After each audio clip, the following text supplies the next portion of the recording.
la parole de Dieu qui demeure. Toute chose a été faite par elle, et rien de ce qui a été fait n'a été fait sans elle. C'est pourquoi quiconque qui attend ces paroles que j'ai dites et le met en pratique sera semblable à un homme prudent qui bâtit sa maison sur les rocs. Parole de notre Seigneur Jésus-Christ de Nazareth. Mesdames, mesdemoiselles et messieurs, chers frères et sœurs, de partout où vous me suivez, merci et bienvenue sur cette tranche le temps de l'Éternel. Et avant que nous n'avancions, nous allons prendre le temps de prier. Seigneur notre Dieu, tu es merveilleux. Toi qui domines les cieux et la terre, le maître des temps et des circonstances, le Dieu qui nous aime d'un amour incroyable. Merci pour le salut en Jésus-Christ. Merci pour le souffle de vie. Merci pour ce temps où nous voulons t'écouter. Guide-nous par le Saint-Esprit, afin que nous écoutions, que nous comprenions et que nous mettions ces paroles en pratique pour les jours derniers dans le royaume des cieux et aussi hériter, vivre les centiples ici-bas, selon ta volonté, au nom de Jésus-Christ. Amen. Merci beaucoup d'être en train de suivre cette tranche, les temps de l'Éternel. Et l'Éternel est le même hier, aujourd'hui et éternellement. Moi, c'est Kakagad. Et si vous nous recevez chez vous, dites merci à notre frère Don Diverache qui assure la réalisation. Nous continuons toujours avec le même thème. La réalité n'est pas toujours la vérité. La réalité étant l'ensemble de tout ce que nous apprenons, de la science, de nos religions, de nos coutumes, de nos doctrines et de toutes les habitudes que nous vivons, ce que le monde nous présente. Nous appelons tout ça la réalité. Et la vérité, c'est Jésus-Christ de Nazareth, parce que c'est la vérité absolue, celle qui ne change pas, le même hier, aujourd'hui et éternellement. Et nous continuons en train de voir la différence qui existe entre une religion et l'Église de Jésus-Christ. Nous avons dit, nous étions jusqu'au niveau de voir le fondement de l'Église. Nous avons retrouvé cela dans Actes chapitre 2, verset 42. Aussi, nous étions en train de voir la religion qui est issue des religere, qui veut dire l'observance scrupuleuse des rites et non des principes ou des lois de Dieu. Et nous étions en train de voir déjà le fondement d'une religion, c'est les rites. Les religions sont fondées sur les rites parce qu'eux, ils se limitent à observer le rite. Et nous avons dit, parmi les caractéristiques d'une religion, nous avons ce que nous avons appelé l'hypocrisie. Et nous avons d'abord commencé par la connaissance. Nous avons vu ça dans Romains chapitre 1. Nous avons lu le verset 18, le verset 21 et le verset 23, où la Bible déclare que, ayant connu la vérité, ils ont changé la vérité, ils ont changé la gloire de Dieu par la gloire à donner à des créatures. Amen, amen. Donc, nous avons dit, la première caractéristique des religions, c'est la connaissance. Les religions s'emploient à connaître sérieusement sur le plan scientifique et sur même le plan de la parole de Dieu. Ils connaissent la vérité sur Dieu, mais ils se sont détournés de cette vérité pour se livrer à leurs propres pensées. Et la seconde caractéristique, nous avons dit, de la religion, c'est l'hypocrisie. Faire semblant de paraître comme des saints et employer le terme saint à toute chose jusqu'au point d'accorder les titres de Dieu Saint-Père à une personne humaine. Vous le connaissez très bien, on appelle une personne humaine très Saint-Père. Alors que le Saint-Père n'est qu'un seul, c'est Dieu lui-même. Et nous avons même montré que dans cette phase-là, il y a plusieurs personnes dans les religions qui sont suffisamment formées et qui connaissent la vérité de notre Dieu, mais ils font tout pour la cacher, afin de livrer l'ensemble de la masse vers la perdition.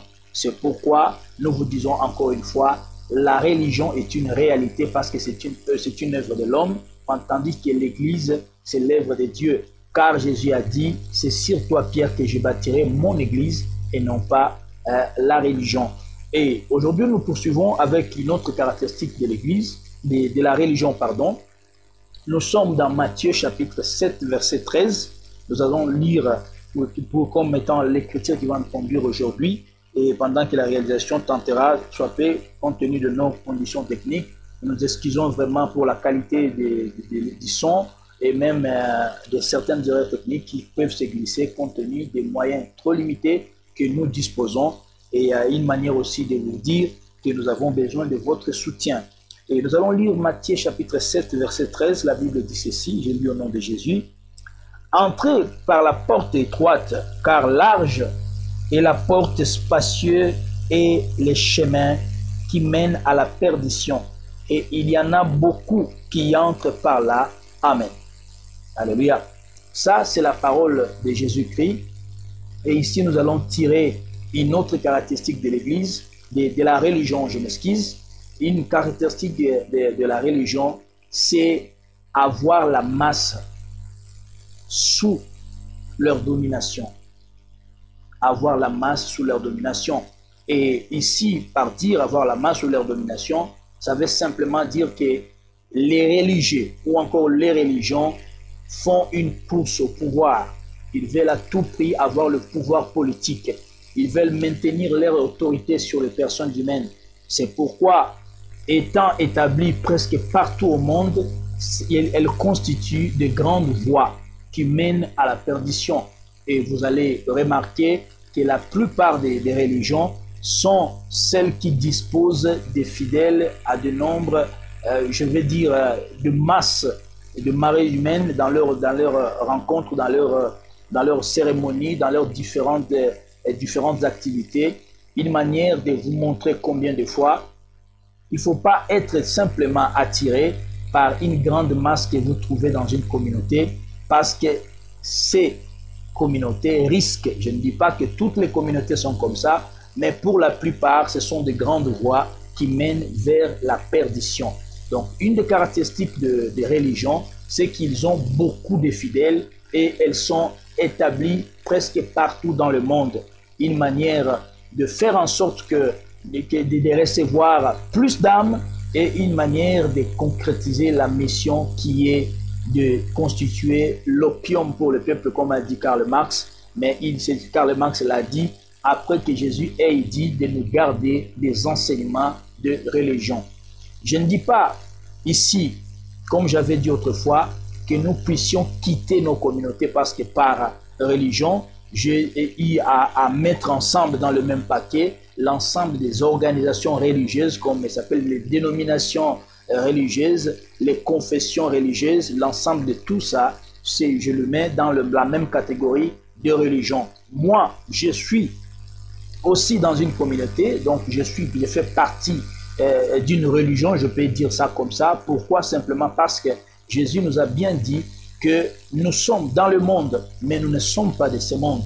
Et moi, par la grâce de Dieu, je vous dis aussi, vous êtes dans une communauté, vous êtes dans une religion, mais vous n'êtes pas de cette religion. Vous appartenez à Dieu. C'est pourquoi, étant dans le monde, nous avons l'obligation de bien nous garder de certains enseignements qui seront vraiment hostiles ou encore qui seront des barrières qui ne nous permettront pas d'aller aux cieux, de vivre le royaume des cieux comme Jésus avait dit.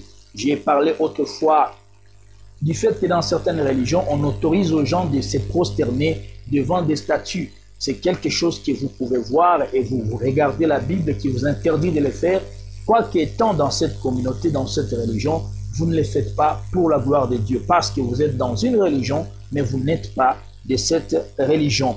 Et nous tenons à vous dire, vous allez remarquer dans les jours à venir que les religions, quelles que soient leurs différences sur le plan des détails, et quand ça concerne leurs rites, elles sont une. Elles sont une rassemblée. C'est comme des enfants d'une même mère. Pourquoi je dis cela? Vous pouvez remarquer qu'il y a certaines ressemblances dans leur manière de faire le culte. Je ne dis pas qu'ils sont le même au sens de dire qu'ils pratiquent la même chose, leur manière d'exercer leur foi. Mais vous allez faire comme l'autre fois, j'avais donné l'exemple des instruments utilisés dans les prières. Je parlais du moulin de prière, je parlais des tasbih, je parlais du chapelet. C'est presque la même chose, mais ce sont des formes qui diffèrent. Et vous allez voir même le culte fait en faveur de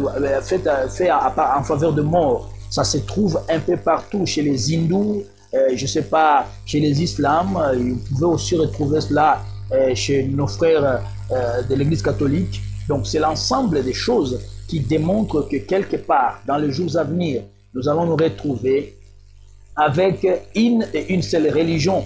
Et vous connaissez un terme qu'on emploie souvent qui tend à rassembler toutes les communautés dans une même organisation qu'on appelle l'écuménisme. C'est donc des pas qui nous mènent vers une seule religion, une manière de vous montrer que la religion est l'œuvre humaine et non pas celle de Dieu. Il n'y a pas 2 mois ou 3 mois, il y a en France une paroisse, je crois, une chapelle qui a reçu le musulman faire leur prière chez eux. Je ne sais pas si vous comprenez ça. Dans un temple de l'Église catholique, les musulmans ont eu à faire leur prière là-bas. On leur a accordé un espace de faire leur prière. Une manière de vous montrer que nous nous préparons, nous allons vers un moment où nous trouverons toutes ces religions unies en une et une seule religion. Et moi-même, comme je vous avais dit, vous aussi qui me suivez, vous êtes parti, vous êtes dans une communauté déterminée, une organisation religieuse bien déterminée. Ce que je vous demande ici, ce n'est pas de quitter cette organisation, de quitter cette communauté, de quitter votre religion, mais de choisir qu'est-ce qui est la volonté de Dieu. Alléluia. Qu'est-ce qui est la volonté de Dieu? Parce que vous trouverez même les disciples, ils ont célébré la Pâque avec Jésus-Christ. Étant membres de l'Église de Christ, ils ont célébré la Pâque juive comme on le connaît bien. Et c'était une part, c'était quelque chose qui était recommandé par Dieu, bien que donné par la suite de ceux qui ont quitté Égypte à cette époque-là. Le judaïsme a pris ça comme une cérémonie religieuse, mais quand même c'est conforme à la parole de Dieu, parce que cette cérémonie, cette fête était ordonnée, était dite par Dieu. Si vous regardez dans Exode chapitre 12, vous allez retrouver ça là-bas. Nous pouvons être dans une religion, nous pouvons être dans un pays, nous pouvons être dans une association, dans une famille, mais nous ne sommes pas de cette famille, nous ne sommes pas de cette religion, nous ne sommes pas de cette association, dans le sens où nous avons accepté de suivre Jésus-Christ comme Sauveur et Seigneur. Un autre exemple de ressemblance, c'est ce qui concerne le fait de se prosterner devant les statues, devant des images. Nous trouvons par exemple chez les hindous, il y a l'image de la femme et l'enfant. Vous pouvez trouver dans certaines religions chrétiennes aussi, vous trouvez l'image de la femme et l'enfant devant lequel les gens se prosternent. Il y a chez nos frères musulmans qui prient en direction de Al-Kaaba, là où se trouve cette pierre noire où les gens, pendant le pèlerinage, vont faire embrasser et même adresser des prières à la pierre. Une manière de vous montrer que si certains adorent ou se prosternent devant les images de façon directe, c'est-à-dire de façon immédiate, l'image devant eux, et se prosternent, certains les font à distance. Parce que si nous sommes obligés de prier uniquement en regardant vers la pierre noire qui se trouve à Al-Kaaba, ça veut dire que quelque part, même si nous nous disons monothéistes, nous sommes polythéistes. Par contre, ceux qui adorent le seul unique Dieu qui a créé les cieux et la terre, ceux-là qui ont accepté Christ comme Sauveur et Seigneur, eux se limitent à adorer et à servir l'unique Dieu qui est le même hier, aujourd'hui et éternellement. Alléluia.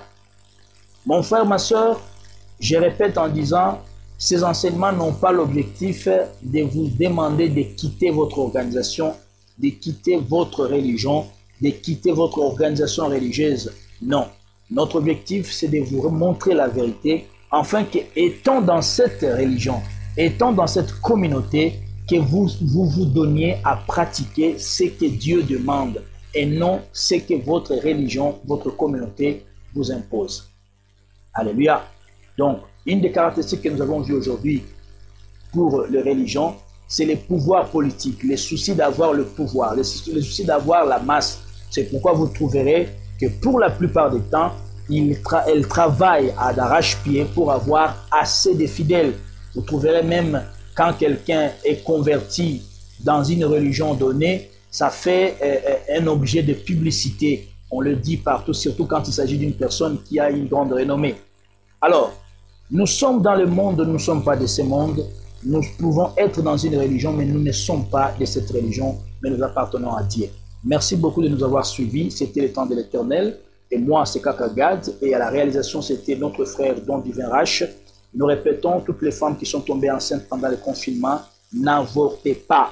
Et nous continuons à solliciter votre aide pour l'avancement de cette œuvre, parce que les conditions dans lesquelles nous travaillons, peut-être la qualité sonore qui n'est pas du tout peut-être agréable, nous avons donc besoin de votre aide. Merci beaucoup de nous avoir suivis, que Dieu vous bénisse abondamment. Continuons à prier pour ceux qui souffrent plus que nous et à nous revoir très prochainement. Ciao. C'est la parole de Dieu qui demeure. Toute chose a été faite par elle, et rien de ce qui a été fait